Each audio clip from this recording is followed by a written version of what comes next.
Well, good afternoon, everybody. This is a wonderful crowd to celebrate some wonderful people in our city. Folks that have made incredible contributions to our past and to our future and helped make the city what it is today.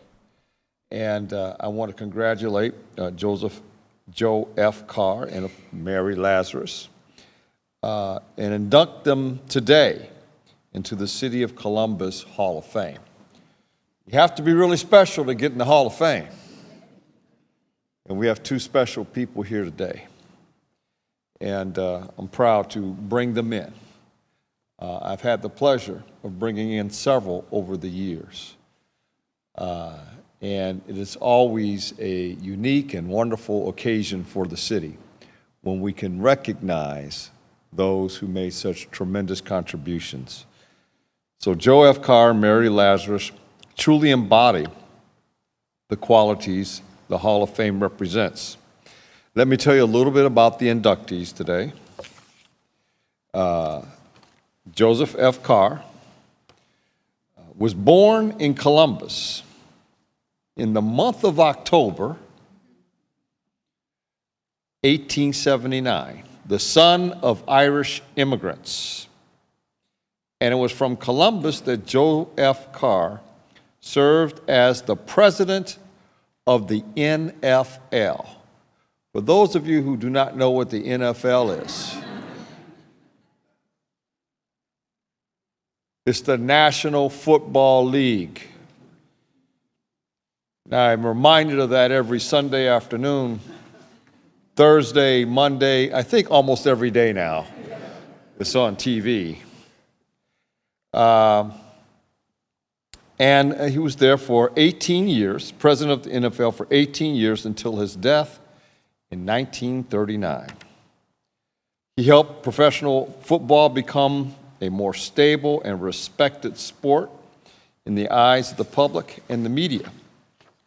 And the NFL is fortunate to have this Columbus native and his leadership ability in those early years to help guide the league from the city of Columbus. His passion and love for the sport until his death in 1939, while he was still in office, was obvious. I wonder what he would think today, that in which he was so engaged in and helped begin in the early years of how far this multi-billion-dollar entertainment industry has come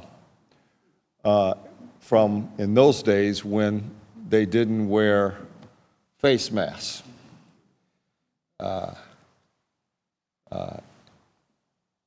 TV was not in existence at the time. And I don't think the players were paid very much, if at all, back in those days. But he certainly laid a foundation upon which the rest of the nation is now experiencing. And he laid that foundation right here in the city of Columbus, the Carr family. So then Mary Lazarus, a wonderful woman I've known for a very long time, civic and philanthropic leader who has used her voice and philanthropy to further social justice in our community. Mary's major purpose in life has been to help others. And my gosh, she has done that in so many ways. Her family, her community, help women, help children, help the homeless, help friends and her neighbors.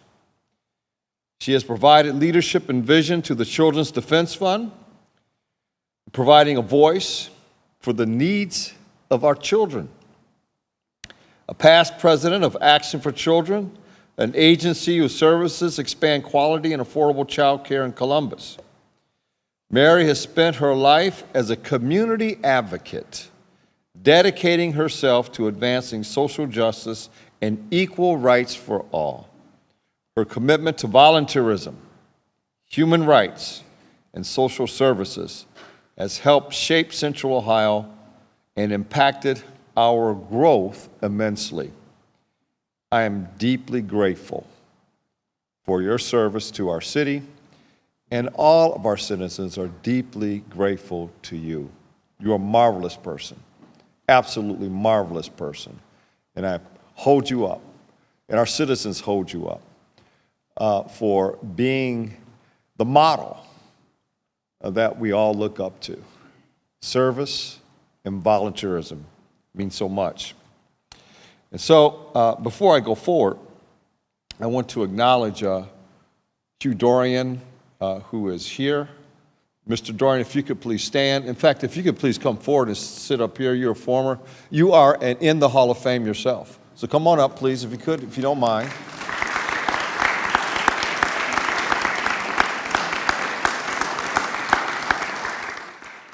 That may be the only time I've ever told Mr. Dorian what to do. It's usually the other way around. And then we have former City Council President Cindy Lazarus. If you two could come up here, that would be great if you could as well. Former President of City Council.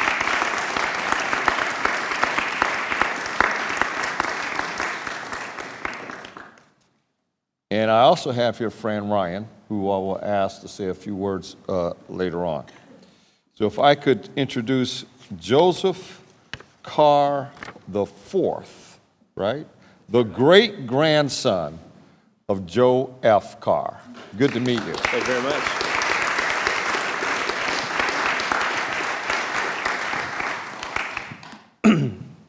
I'm going to read an excerpt from Pro Football, The History of the Game, written by Peter King. Joe Carr, my great-grandfather, never played the game. He was a small man with glasses from Columbus, Ohio, who believed pro football could be big, monstrously big. Long before Kevin Costner heard a voice, Joe Carr was hearing one. If you build it, they will come. Beginning in 1920, Carr built the organization, the structure, the respect, and they came. By the time he died of a heart attack in 1939, the infrastructure for pro football was established, and the game was on track for greatness.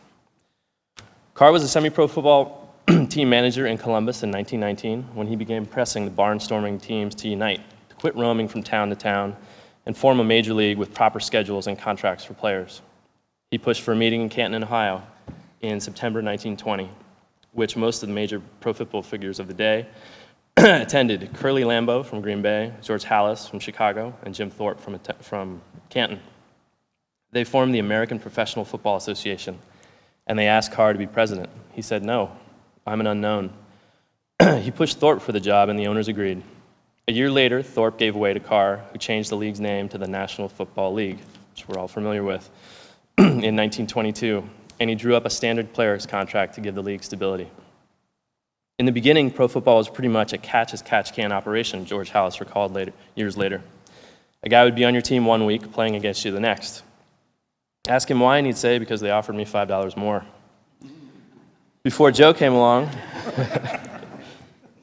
teams and football leagues were run by coaches and ex-players. Joe had what the rest of us lacked, and that was a real business sense. Joe said our real concern should be the future of the sport. In the 1930s, Carr oversaw the creation of an annual championship game and the beginning of the college draft. By the late 30s, he'd taken a league of small-town teams and presided over its transformation into a thriving big city league, with every major northern city east of the Mississippi exposed to the pro game.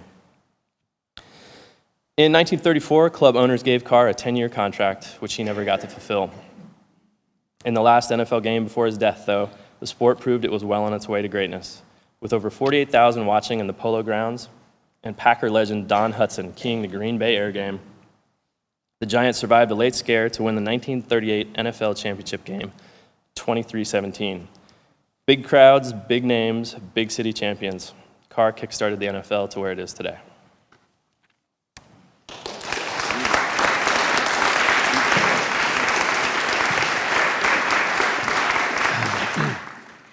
So isn't that interesting? While Columbus does not have an NFL team, let it be noted that the reason why all these other cities have an NFL team is because of Columbus. How about that? So now I'd like to bring forward a person that before I bring her up, I'd like to bring forward Fran Ryan to talk a little bit about Mary Lazarus. This is totally unscripted. So, Fran, come on up. Thank you, Mayor. Thank you, Mayor, and welcome to, I call it the living room of the city. And if you notice, there's a small plaque back there, and in 1986, I looked up and saw the ceiling kind of leaking a little bit, and we got started. And I tell the story because Bob and Mary were one of the people I went to, and it was all done by private sector, and this is all refinished and refurbished in its original tone and script. So I appreciate the efforts that they did as a family and all the families who contributed to this beautiful room. Mary has been, and Bob were part of my life from the time I guess I started into this business of being elected or whatever in 1971. And they have been dear mentors of mine. And Mary continues, no matter what, to continue doing her service to this community. Somebody once told me that every city needs a tree, and I know I keep telling the mayor that because we're going to have lots of trees all around. But there's a book, and it was written by somebody in Ohio, and it was Every City Needs a Tree. And by that they meant that every city needs a Mary Lazarus and a Bob Lazarus, and how they can turn something into a magnificent effort. And if you look at the homeless shelters, if you go and just look at the soup kitchens, if you look at all of the children's services that have been done, I mean, we could name 100 organizations that have benefited from Mary and Bob's total love of the city. And we love you, Mary, and I do, and I know I share that with a lot of you. I know that I've told Cindy how much that Mary has meant to me and Bob in my lifetime of going through the ins and outs of this lifestyle, and I know that they were a big help to me and a comfort to me many times. So I am just honored to just be here today with Mary, and I know I share that with many people throughout the city and all the organizations that she represents, and I know how much this city means to her and how much this award means to us to give it to her. So Mary, I completely would love to hear from Mary, and I thank you, Mary, for your service.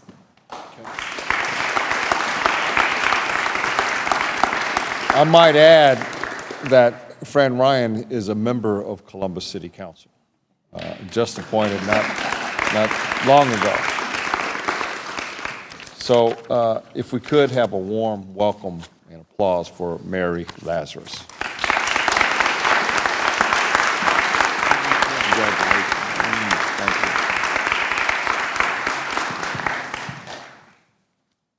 Thank you, Mayor Coleman and Fran, and I'm so happy to see Hugh Dorian.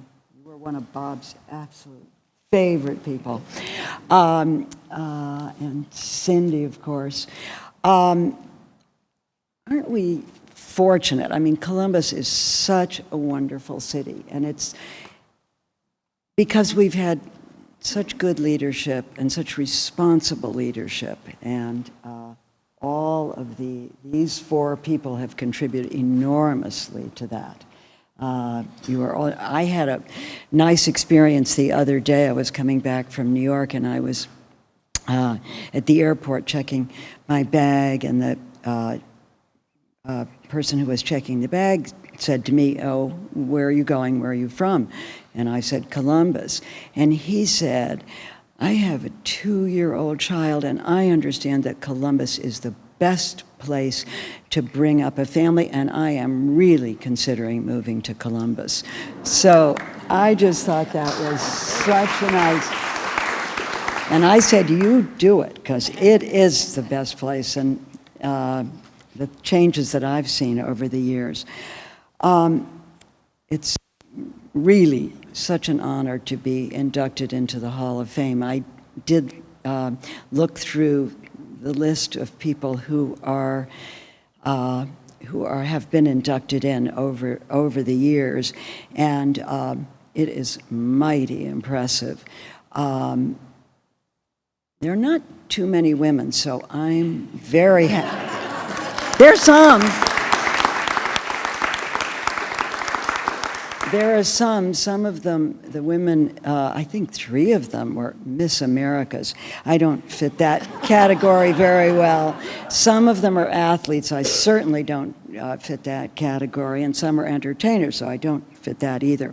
So anyway, a couple of the people that I must mention, Charles Lazarus, Chuck, who was such a visionary leader and such an important part of the growth of this city. And I remember so well when Bob was inducted into it not so many years ago, and he was very, very honored to be part of it. He would certainly be interested and amazed that I'm going in at the time of somebody who is so important in the football world. There's nothing he liked better than Buckeye football or pro football. So I'm happy to join him as one of the members, and I'm sure he's happy to have me there. So many people that I would like to thank, because you don't do the kind of thing that I've been fortunate enough to do, being an advocate and an activist in the community, without the help of family, friends, colleagues, and most particularly, I think, the professionals whom I've been so lucky to work with. I mean, they make me really look good. And they are out there in the trenches, and they all of you know who you are, and a lot of you are here today. And I'm not going to mention any names because I would then leave out somebody, or we'd be here way too long. So I just want to say that, you know, I feel up here the presence of all the people who have helped me in my life. There are 2 organizations that I would like to single out. There are a lot I could mention, and as I say, we really don't want to spend the whole afternoon here. But the 2 that I'd like to mention first is the Women's Fund of Central Ohio. And I was part of the founding of that, 15 years. I truly believe that we have helped in the change, sort of maybe started a large part of the change in the landscape for women and girls and in this community.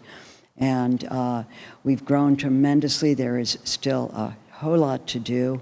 And it's the Women's Fund who nominated me for this job and has made it possible for me to be standing up here today. And I appreciate everybody who's helped, who is helping. We all know that helping women and girls in our community is going to make it it has made it a better place. It's going to make it a better place to live.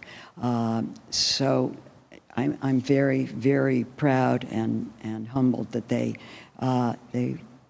put me up for this wonderful honor. The other organization that I would like to mention is Planned Parenthood of Greater Ohio. Our family, Bob's family, have been part of Planned Parenthood since its inception. And in fact, my mother-in-law, Hattie Lazarus, was one of the early women founders in the 1930s. And I guess I'm sorry to say that 80-some years later, we're still fighting that fight. Planned Parenthood provides health services for thousands, millions of women who would not otherwise have both reproductive and basic health. They do a great job, and I'm very proud to stand with Planned Parenthood. And I'm very proud of this honor, and I thank you all for being here and for giving me this honor. Thank you.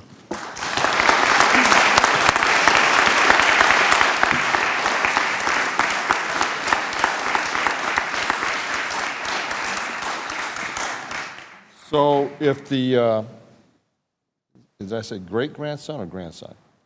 Great-grandson come forward. Good. And Greg, can you come forward too?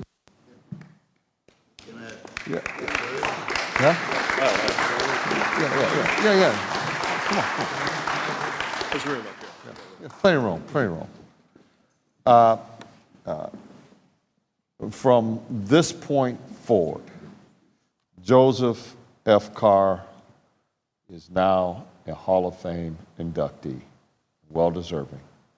And we're grateful for his service and what he's meant to our city. In fact, what he's done for the biggest sport in the world, football. And so I want to provide this to your family. Okay, thank you. Okay. Thank you.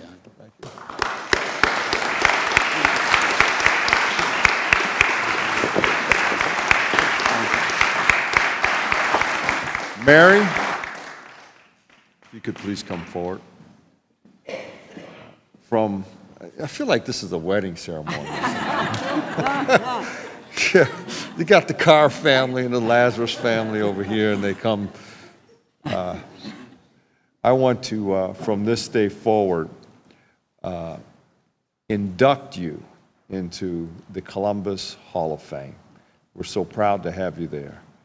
And you've been so important to so many people, not just women, but men too. Thank you. All right? Thank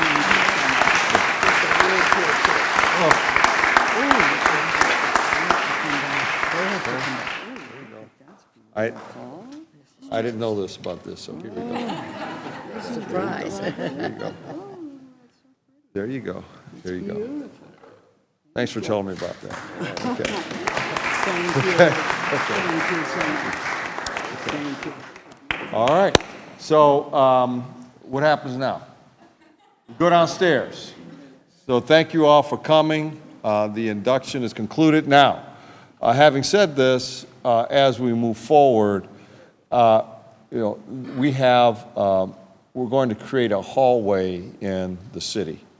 We're going to put up every member of the Hall of Fame over time. I'm going to have to leave that to the next mayor, but I already know where it's going. And I think it's important for the future of our city. Right now, it is each member of the Hall of Fame is in a kiosk that is downstairs, and your names and your family photographs and your description of your backgrounds and why you're in the Hall of Fame will be contained in that kiosk. But in the future, we'll have a hallway dedicated to the Hall of Famers, and it'll really be a Hall of Fame, not a kiosk of fame. Okay, thanks.